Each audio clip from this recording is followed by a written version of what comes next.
Ay, naku. Maraming makikita yun, oh. Ito.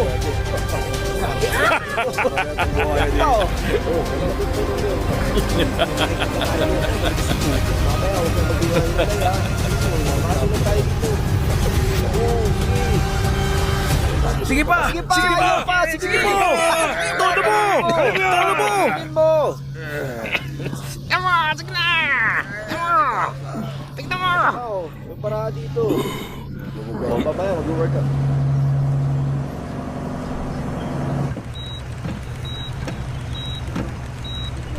Mr. Lin, ito ang commander ng batalyon. Nice to meet you.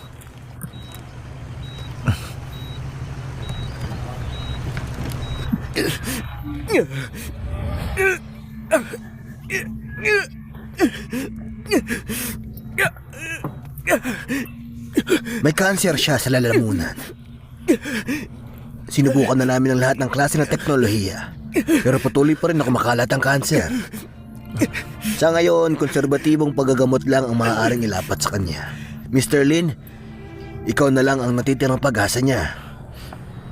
Ang fruit of life.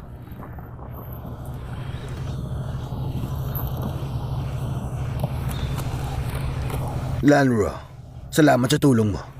Lumalala ang kondisyon niya. Kailangan niya ng pahinga. Ipinapakalala ko nga pala. Ito si Miss Lan Ruon ng World Research Committee on Cancer Cells. Ito naman ang sumulat ng Encyclopedia of Prehistoric Life, si Mr. Lin. Nice to meet you.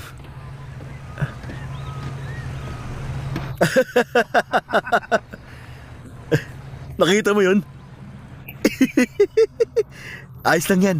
Normal lang sa mga babae na medyo malakas ang dating. Bago ka makalimutan, ako nga pala ang expert sa geology dito. Call me CK. O pwede rin namang poging CK. Uy, Babsi. Keto na. Kunin mo na. Hello, Babsi. Ako si Linchi. Wag ganon. Biro lang nila yung Babsi. Grabe naman, oh. Ito rin sana dito. Mag-swimming, eh. Kasi parang delikado. Marami ang pag-buhaya dito. Nakita na ba tayo dati?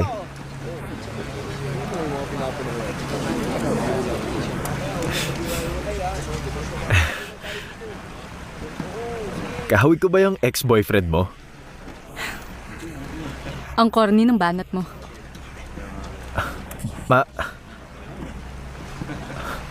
May nagawa ba akong mali sa'yo? Hindi ko alam bakit paniwalang-paniwala si Mr. Cheating sa kalokohan ng libro mo at sinimulan pa niya ang Project Rebirth.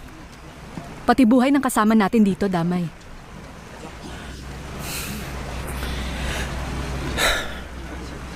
Ang chromium sa blood weeping crab apple ay may hyperactive enzymes na makakapatay ng cancer cells. Imposibleng makakuha ng sapat na chromium. Pwera na lang kung puntahan mo ang buong mundo. Ang tanging makakatulong kay Mr. Cheating ay science. Hindi kwentong alamat.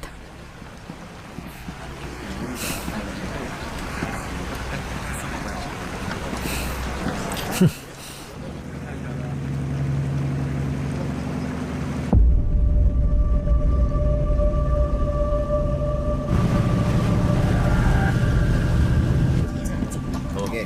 Malayo pa itong pupunta. Kaya ako dito, ha. Yung nagkakatayan sa baraha dito, baraha ng alam, magkatayan pa tayo. Tawagan ko na kanina. Sabihin ko na rin kanina. Oo. Sasunta.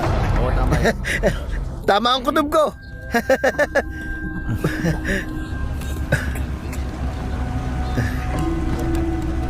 Paglagpas natin sa makapal na hamog na to, malapit na tayo doon. Sa panahon ng tagsibol at taglagas, pati na rin kapag tag-ulan dahil sa puwersa ng hangin, kumakapal ang hamog ng bumabalot. Sa malawak na lugar na ito, ngayon lang ako nakakita ng makapal na hamog. Mismo! Talagang masayang adventure to, hindi ba?